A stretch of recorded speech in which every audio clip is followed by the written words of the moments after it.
सांगा सुख म्हणजे नक्की काय असतं. मला सांगा सुख म्हणजे नक्की काय असतं.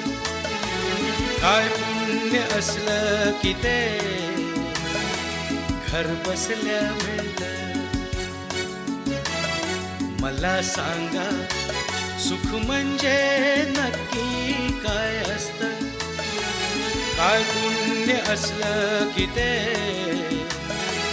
घर बसल्या मिळतं.